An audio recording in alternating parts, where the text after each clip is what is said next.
In today's Locked On Pelicans, I'm going to tell you why this loss to the Thunder was different than recent losses, and it has to do with Zion Williamson. It's the Tuesday episode of Locked On Pelicans. Let's go.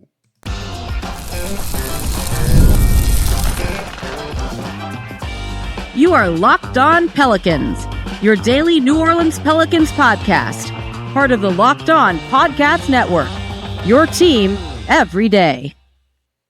Welcome to another edition of Locked On Pelicans, the daily podcast covering your favorite team, the New Orleans Pelicans and NBA, part of the Locked On Podcast Network, your team every day, available wherever you get your podcasts and available on YouTube.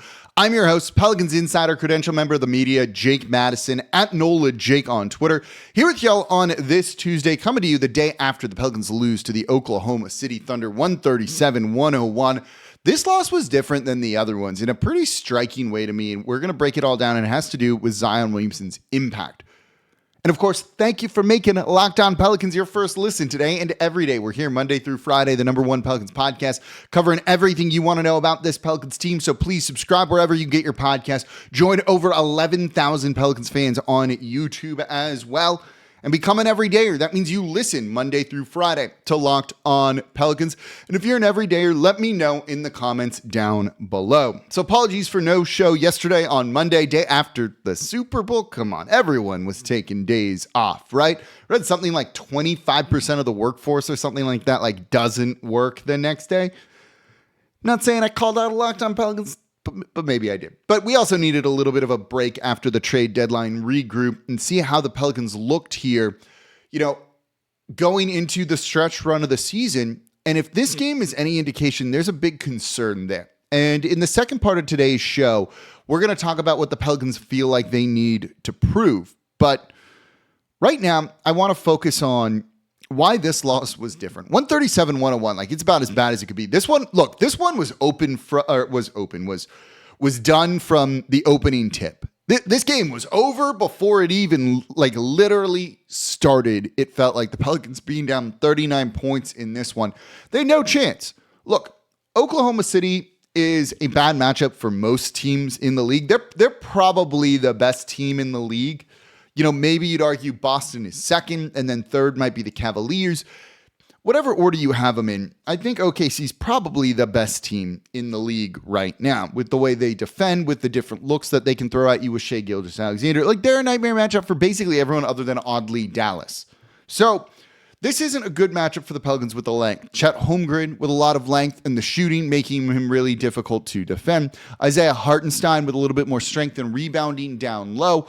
Those guys are really, really tough here, right? But to get smoked in the way you did, I find pretty disappointing. So here's the thing. I talked about it a little bit in the newsletter that did go out at least on Monday. Zion Williamson's playing incredibly well. Incredibly well recently, even in these Pelicans losses, and that's what you love to see. Kind of competitive losses. Zion and Trey playing well. Perfect. But in this one, you didn't feel Zion Williamson at all. And look, yes, it's a bad matchup. We just went over that.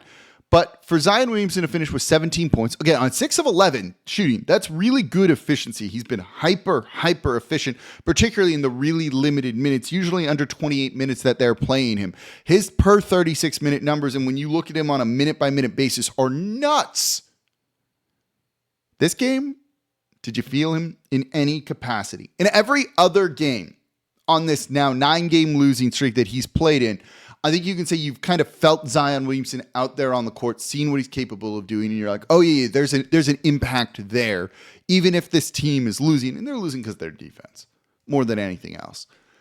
This game, though, I did not get that sense. Watching it, who were the Pelicans out there is kind of the way I look at it. And even in these bad matchups, and again, I will reiterate that point over and over and over again, this is an incredibly bad matchup, even if the Pelicans were at full strength, even if they had Brandon Ingram, this is just not the right matchup for them. And sometimes it's a rock, paper, scissors thing, and you run into that matchup, even though you're a good team. And that's that. That is very much a thing in the NBA here. And OKC is now 43-9. They're the only team that doesn't have double-digit losses. you've got to make more of an impact, and you've got to try and make yourself felt out there on the court. And that did not occur in this game at all. And when you look at some of these other losses for New Orleans, even some of like the bigger ones, more blowout losses, you felt Zion Williamson. That game on Friday or Saturday against the Sacramento Kings, I'm spacing on which day it was, they lost by 5. And it's like, well, if you played Zion like a full allotment of minutes, they would have won that game. The second game against Denver, no, but the first one, where they lost by 12, it felt like if you kind of unleashed Zion Williamson, and the team is being very careful not to do that, okay, I feel pretty good that he could go out, that this team could win, right? Against the Kings, he had 40 points. Against the Denver Nuggets the other night, his impact in that loss was not great. But again, he plays 28 minutes. If you unleash him, does he have a better shooting night? Can he get to the line more? And does it kind of impact the game in a more significant way? And in this game, the Boston Celtics, all that stuff, like in this game, even though he didn't play in that one, I don't think, in this game, you feel like, there was nothing there. And that's ultimately kind of disappointing. The remainder of the season, we'll talk about what this team needs to prove going forward, but this season has largely been about next season. And this is a time for Zion to kind of prove himself in a way that we haven't seen him do it before, right? He's got to keep playing efficient, scoring like he is, but he also needs to remain healthy. You do need to have that impact felt. This is a team that in theory wants to compete next year. You need him to prove that he is the guy that leads you going forward. I think largely the team believes that he is. In general, I think he is.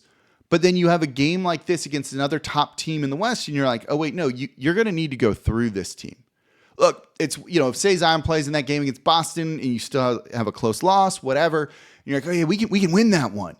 The also good news is against some of those Eastern Conference teams, you don't need to play them until the finals. So even if you got blown out by Boston, you're like, cool, it doesn't matter. We'll see you in the finals. If it doesn't go well, it doesn't go well, but we will go into the finals, right?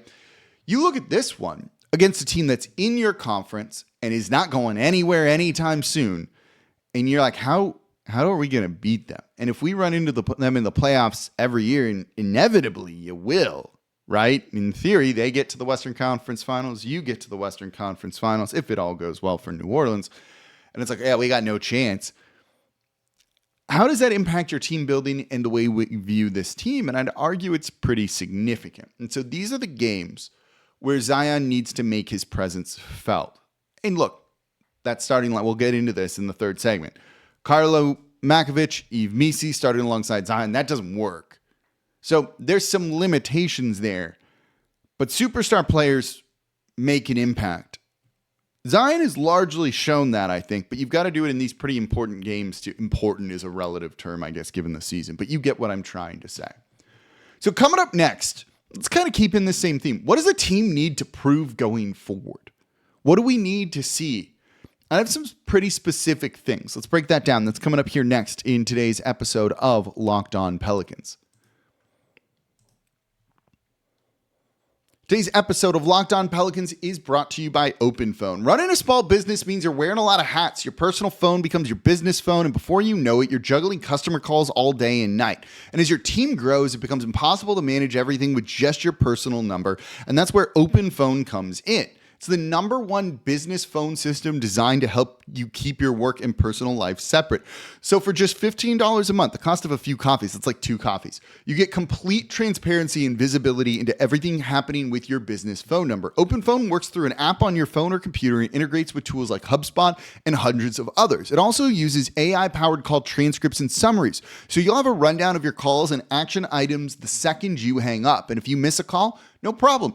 Automated messages are sent directly to your customer, ensuring you never miss an opportunity to engage. So right now, OpenPhone is offering 20% off your first 6 months when you go to openphone.com/lockedonnba.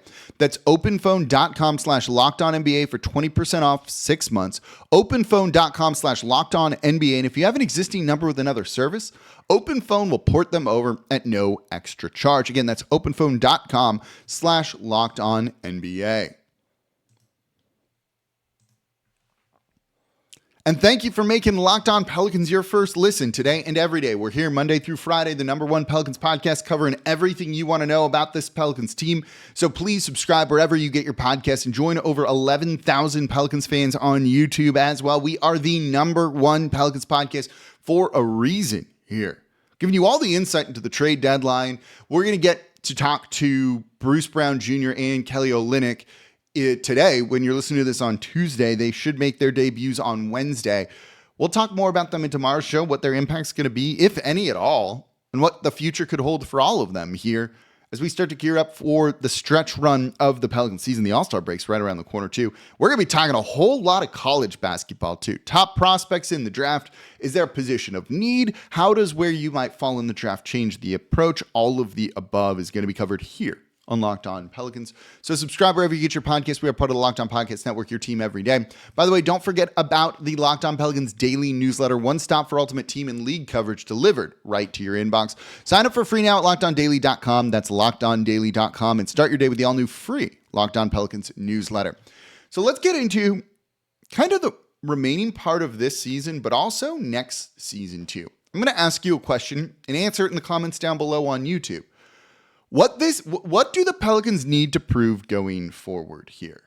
Is there anything they can do that could change your mind, good or bad, let's say, on what they need to do going forward? What I think this team needs to show is some sort of proof of concept. And what that is can vary, but they need to have some sort of proof of concept that goes, here's what we got, here's how we build around it going forward. We know it works. And right now, I don't think there's an answer to that sort of question. We have a vague idea of what it could be, but we don't have an answer right now. So this is the time to prove it. And it might be tough to even prove some of this too.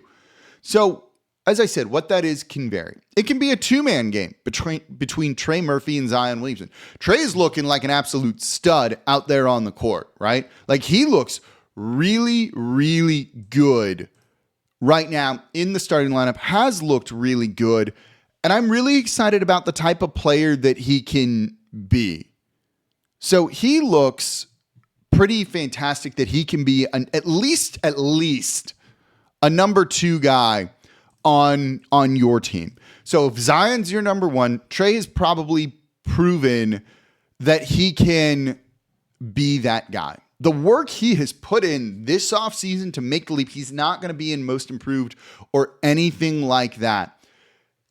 But he has taken a massive, significant leap. And you look at teams around the league being like, we would really, really, really like him here. And that says something to me in a very, very positive way. So him and Zion as just some sort of, and look, their games are very, very complementary. You see Trey getting space off of Zion drives. You're seeing Zion get lobs off of Trey. You're seeing Trey get lobs off of Zion. All of that says, hey, these are the guys going forward. I think we're pretty close to at least kind of getting that, right? Like, I think we're close to that for the most part. You know, at least on the Trey side. Zion's a bigger question mark than Trey is, in my opinion. But look, it could also be a 3-man lineup. That would be even better than a 2-man game with Trey and Zion. Is that Trey, Zion, and CJ? Is that Trey, Zion, and Missi? You know, when you look at these lineups, do you then identify a hole and go, oh, we need to upgrade the center position? Missi has definitely come back down to earth after a flying start to the year, and that's not a knock on him at all. He's a rookie. That's going to happen here. You know, is it you realize, with a point guard, this would be really good. Hence why they kind of went in for DeJounte Murray this offseason. And if you're like, oh yeah, all they're missing is a point guard, well then this is how it's going to be. So yeah, you know, that's, I think, still an open question here. But basically what it is we need to see something that makes us go like, yes, that's it. Right? It's literally like the Leo DiCaprio meme of him like pointing at the TV, right? You know, but here's the key with that. And this is, in my opinion, maybe the most important part of this discussion here. We have those little moments. We have moments where like, oh boy, like look at that. This team could, they lost to Boston, right? With nose on, with Murray going down in the first half with the ACL injury, and we're like, oh yeah, there's something here. They just played Boston really tough. They played him tough twice this year, right? But then you have this loss to the Oklahoma City Thunder. I'm laughing at something that I'll tell y'all in a second here. But it's like, this is just killing me here. That this is pretty funny. You have this loss to the Thunder that goes like, wait, maybe it's not all there. Maybe it's not all there. So this needs to be over a large enough sample size that we feel particularly good about it here. So what I'm laughing about is we do Locked On NBA Game Night, and the tagline is every game, every night, and I'm on there every Friday now with John Krause of Locked On Celtics, basically kind of the old Locked On NBA, but like kind of revamped a little bit, where we're literally recapping every single game, every game played in the NBA. And our Locked On Mavs host, who's going through it right now, Nick Yang said, good friend of mine here, actually has to host Locked On Game Night. So we record like after the games end. So when I am on there on Fridays, we wait till the late game ends on Thursday. Then we go through the whole NBA and what's the biggest story, what's the second, you kind of go from there. So that Tuesday morning, if you didn't watch everything, all of a sudden it's there and you can listen to that show and catch up. By the way, make Locked On NBA Game Night your second listen literally every day. It's there Monday through Monday, not even Monday through Friday. Our Nick Angstad, our Locked On Mavs host, has the like Monday night, Tuesday show of Locked On NBA Game Night, meaning he has to watch Luka Doncic's first game with the Los Angeles Lakers here, and that is just cruel. The basketball gods have no mercy here. That's an aside to what we were talking about, not related, but I just saw it in our group chat of all the hosts of like, oh boy, like that is something here. So there you go with all of that. By the way, you see that the Mavericks, look, there is an unspoken kind of social contract between the team and fans. That definitely exists, and the Mavs like violated that hard with that Luka Doncic trade. Look, I don't know if you care that much about it. If you do, we talk about it on Locked On NBA. We don't need to get into that here, but for them to kick fans out of the games for being upset about trading Luka and kind of protesting that with signs and saying fire their GM is weak. So the Pelicans, to get back to the original point here, we need to see it over a large enough sample size, and it can't just be flashes anymore, in my opinion. Like, they need to do this where we go, okay, there's 20 games of them freaking dominating in some capacity or looking pretty good, even if they're losing, that we go, okay, I feel good about this now. And look, I think a lot of you know, you could arguably call me a Zion apologist in some capacity, but I think you've seen over recent weeks that's changed a little bit too with the injury to Murray and how that's going to impact next season. He's shown flashes of it before, then he has moments where he disappeared, then comes back. And overall, look, I just don't know if you're going to get a guy that talented in the draft. And if, even if in theory it looks great, sometimes those guys don't pan out. There's a reason they call the draft a crapshoot. So build around Zion. But at this point, like, the treadmill does feel to be going on a little too long. And I think everyone could potentially be ready to get off of this. Not everybody. Some people won't. And that's whether you want to or not, it's totally valid. But I need to I got to look at something here and be like, here's what you build on. Like, right? I want to do a show, in the off season or at the end of the seasons, like, here's why the Pelicans will be good. And here's the evidence that we have to kind of back it up. Or here's the start of something, and here's how you blossom into a contender in a couple of years, and you're starting with this nucleus here. And here's the data that backs it up. And not just hope or health. It's time to really show it here.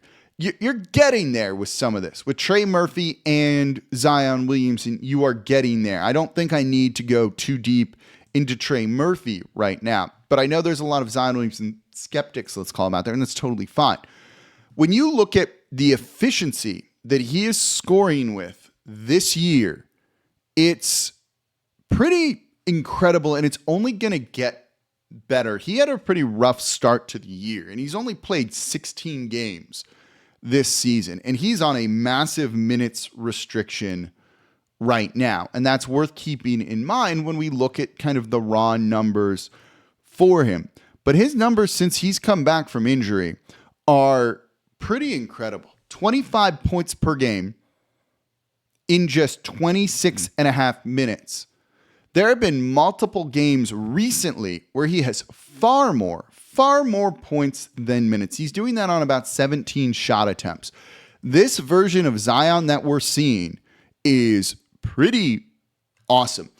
It's even better over the last 6 games, not counting this one because this isn't updating in the stats, but the last 6 games, he's been putting up 28.3 points per game in just 27 and a half minutes on just 18.2 shot attempts. His field goal percentage is 62%, so he's getting like right on up there. He's getting to the line 8.5 times. His rebounding numbers are better than they've almost ever been. 4 assists, 1.3 steals, and a block. And that's in the 28 minutes, right? If you look at him on his per 36-minute basis, and I'm having trouble trying to figure it out over the last 6, but there's a way we could extrapolate. I'm just not going to do the math right now, and I'm going a little bit long in this segment. Per 36 minutes this year, he's at 31 points. That's higher than he's ever averaged before. And that's when you count in that the beginning part of the season for him, before he had that hamstring injury, before he started to kind of look like himself. So that's the first 6 games. It's really only the last 10 games that you're like, oh boy, he looks dominant. If you were to eliminate those first 6 games, he looks incredible right now.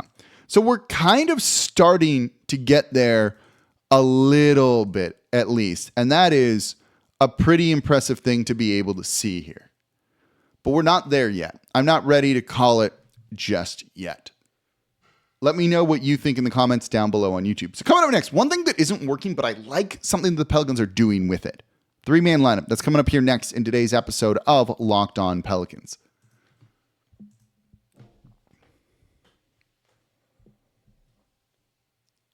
And thank you for making Locked On Pelicans your first listen today and every day. We're here Monday through Friday, the #1 Pelicans podcast, covering everything you want to know about this Pelicans team. So please subscribe wherever you get your podcasts and join over 11,000 Pelicans fans on YouTube as well. We are the #1 Pelicans podcast here. We got you covered on literally everything. It's a lot of fun actually right now. I've been really enjoying doing the show the past couple of weeks, even with the trade deadline. It was fun doing the live shows with y'all. We'll get back to doing more of those because, look, just being interactive with y'all is really fun in my opinion, and I enjoy all of this, frankly, very, very much. So we got a lot more to come here on Locked On Pelicans. There's a lot I want to get to this year as well as we look kind of towards the future when it comes to everything. So let's kind of shift gears a little bit, go back to this game and something I want to look at here. And it's a stat line from the starting lineup here, which was not good. And again, OKC is a very bad matchup for the New Orleans Pelicans. By the way, your second listen should be Locked On Saints. I'm a Kellen Moore fan after that Super Bowl, by the way. What's he going to do? What can he bring from that game and bring to the Saints? Ross Jackson of Locked On Saints going to break it all down. Go make Locked On Saints your second listen today, part of the Locked On Podcast Network, your team every day. He was literally there, which is really, really cool to see. So the Pelicans starting lineup of Jose Alvarado, Trey Murphy, Zion Williamson, Karl Makovich, Yves Missi. Oh, that's a big lineup there. Played 9.5 minutes in this game and was abysmal. They had a minus 44.4 net rating. Again, OKC is a very, very bad matchup. And you didn't really see them go back to this again because like that lineup sucked. The super jumbo lineup of Zion at the 3, let's call it, of Missi, Makovich, Zion has not played well this year. It's very, very limited minutes, very exceptionally limited minutes, limited possessions. I'm trying to pull them up right here. So keep that in mind, but it's not working. But here's the thing with that. I actually don't think that they should go away from it right now. We're going to be like, Jake, wait, what? That's not working. You want to find things that are working here. So why would you say don't go away from it? To Willie Green's credit here, I like that they are trying different things. Simply put, I like that they are trying different things and trying to figure out what works. And look, playing a young guy that could be a stretch big in Karlo Makovich that maybe you need to try. I don't know if it's counting this game. I don't think it is. And this is only going to make the numbers worse. And when you look at some of the percentiles, I'm going to say it doesn't get much worse. So I guess it doesn't matter. Those three as a three-man unit have played 37 possessions together. I think that's before tonight on Monday night's game. The net rating is minus 37.8, so it'll get slightly worse with that minus 44.4. That is literally not in a percentile. It's the 0th percentile. Is that a thing?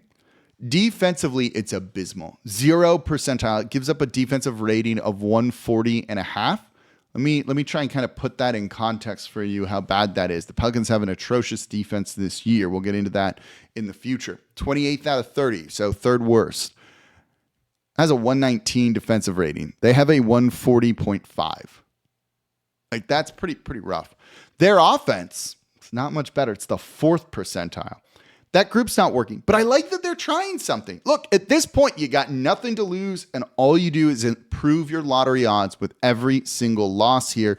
And that's a priority for New Orleans. That is a big priority for New Orleans here, to be improving their draft stock here. And I like that they're doing that. They've lost 9 in a row. Frankly, when you go to tankathon.com, that is the brightest green that you can see out there, because that's a really good thing when it comes to all that. You look at Portland, who's now lost 2 in a row, but they're 7-3 in their last 10 games and have dropped from where they were around 4th, 5th to 9th in the draft order. It's not a great thing at this point. I don't know what Portland's trying to do. It's a little weird that they didn't make a move at the deadline, but they look a little bit directionless. At least we kind of have an idea of what the Pelicans' direction this season is, and then going into next year is going to try and be competitive again. If you there we go. You watch the squad shows that we do, which will be on the Locked On Pelicans YouTube channel. I think they're posted audio too. I actually joined it this week, so give that a listen today. It should be out later this afternoon. And one of the guys, Matt Moore of Locked On Nuggets, asked me, why didn't the Pelicans trade good players like Herb Jones, Jose Alvarado, even Trey Murphy? And I was like, well, it's kind of obvious, right? They're just going to want to be competitive next year, and they're going to want to try and win, so you don't get rid of those guys. So people do think there's some talent here when it comes to all of that, right? So at least there's a direction this year and next year. It's going to be competitive for the most part. I think we can probably safely say that at this point here.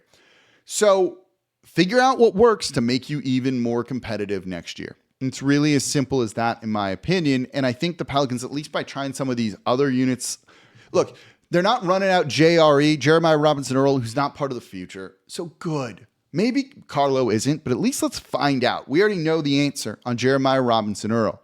But let's find out about Antonio Reeves. Let's find out about Jordan Hawkins. Let's find out about some of these other guys, of what they bring.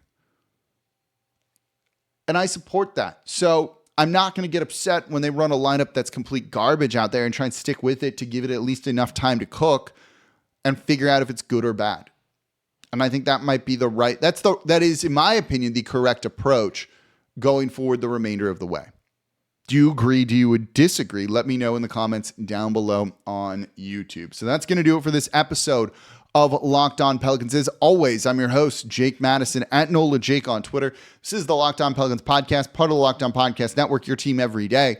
And I'll be back with y'all tomorrow. Let's talk a little Bruce Brown Jr., Kelly Olynyk, and some other things post-trade deadline, as we'll start to see a bit of a new look Pels coming up here on Wednesday and Thursday. And I'll see y'all next time.